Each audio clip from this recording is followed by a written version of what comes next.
अमीर गरीब जेठानी देवरानी। रामगढ़ नाम के एक गांव में नीलू अपनी विधवा माँ के साथ रहा करती थी। नीलू की माँ ममता ने किसी तरह खेती बाड़ी करके नीलू को पाला था। अब नीलू बड़ी हो चुकी थी।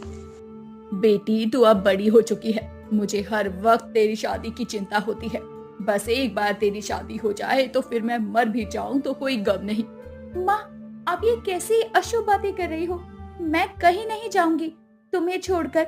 मेरे बाद आखिर तुम्हारा है ही कौन?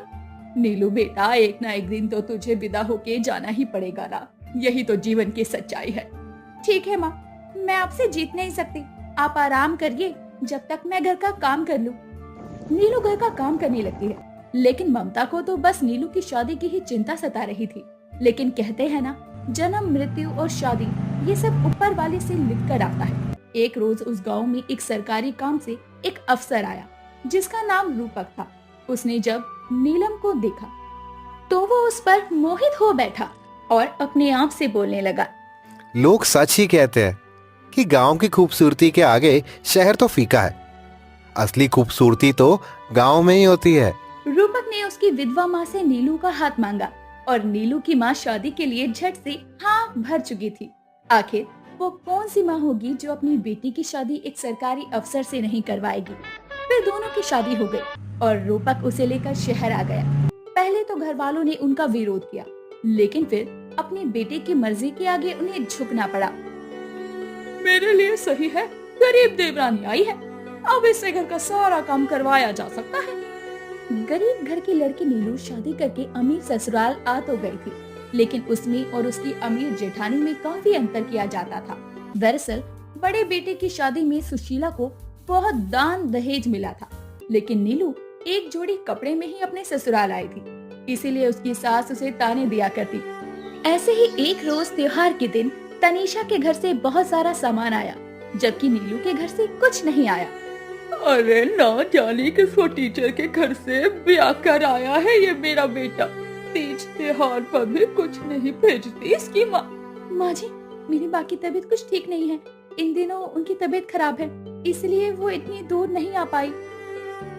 तेरी और तेरी माँ के बहाने जानती हूँ मैं, मुझे सफाई मत दे और जाकर ना अपना काम कर और खाना बना ले, साथ में सारे बर्तन भी धो दियो, सारे काम खत्म करके मेरे पैर भी दबा दियो। जी माँ जी। काम चाहे छोटा हो या बड़ा, घर का सारा काम सिर्फ नीलू को ही करना पड़ता था। वो दिन भर काम करती थी, लेकिन वहीं नीलू की जेठानी तनिषा काम को हाथ तक नहीं लगाती।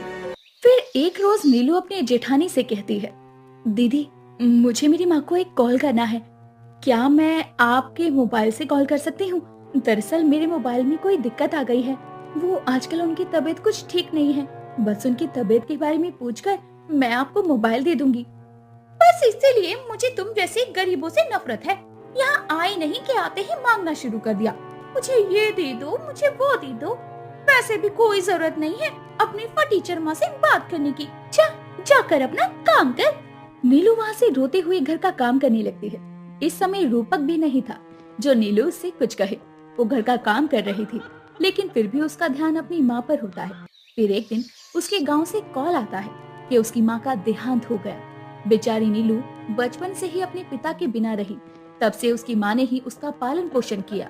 अब उसके सर से माँ का आंचल भी हट गया। वो अब अपनी सास में ही अपनी माँ का प्यार ढूंढा करती, लेकिन सुशीला देवी अक्सर उसे खरी खोटी सुनाया करती।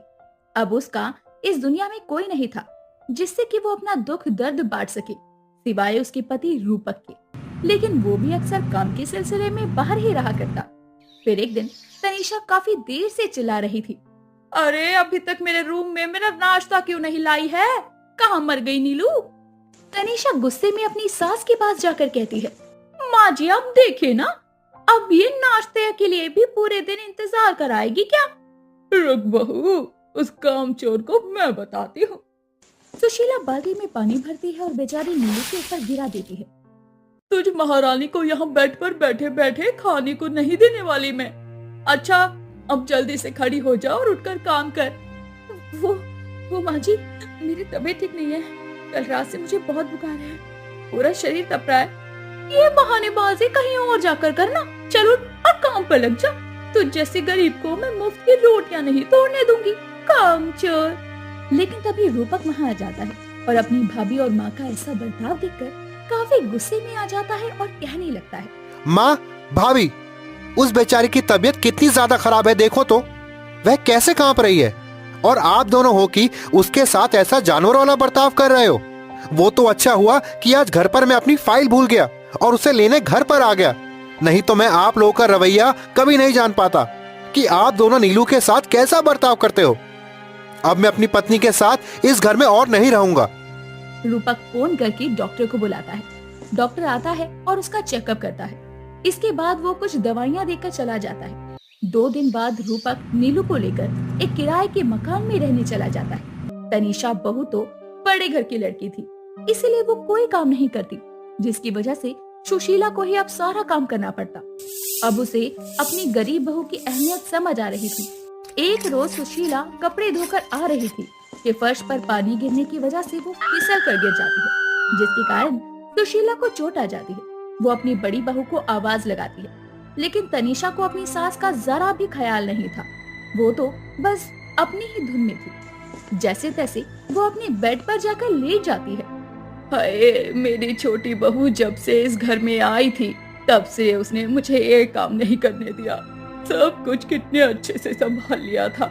हाय, और ये तनीषा बहू है जिसे मेरी बिल्कुल परवाह नहीं है। चोट के कारण सुशीला करहा रही थी और अपनी छोटी बहू को याद कर रही थी। ओफो, पहले तो मेरी नौकर देवरानी यहाँ से चली गई और अब ये दूसरी नौकरानी भी बिस्तर पर पड़ गई। बहुत जोरों की भूख लगी है, एक काम करती हूँ, बाहर से ही मैं अपने लिए बिरयानी ऑर्डर कर लेती हूँ। तनीषा अपने कमरे में आराम से बैठकर बिरयानी का लुत्फ उठा रही थी, जबकि सुशीला अपने कमरे में बिस्तर पर पड़ी होती है। तभी नीलू और रूपक वहाँ आते हैं। माँ जी, आपको तो चोट आई है और पूरा बदन तप रहा है। आपको तो तेज बुखार है। सुनिए जी, जल्दी से डॉक्टर को बुलाइए। हाँ नीलू, मैं जल्दी से डॉक्टर को फोन करता हूँ। नीलू जब तक सुशीला के सर पर ठंडे पानी की पट्टी रखती है। कुछ देर बाद डॉक्टर वहाँ आकर उसे दवाई देता है। फिर नीलू वहीं रुककर अपनी सास की देखभाल करती है, समय समय पर दवाई देती है, जबकि बड़ी बहू अपने कमरे में आराम करती है। सुशीला को अपनी गलती का एहसास होता है। बहू, मैंने तो तुझे पत्थर समझा, तू तो हीरा निकली, और जिसे हीरा समझा और मैंने अपने सर का ताज बनाया, वो तो असल में पत्थर निकली। नीलू बहू, मुझे माफ कर दे। नहीं नहीं माँ जी, आप माफी मत मांगिए। अब आप यहाँ नहीं रहेंगे, हमारे साथ चलिए।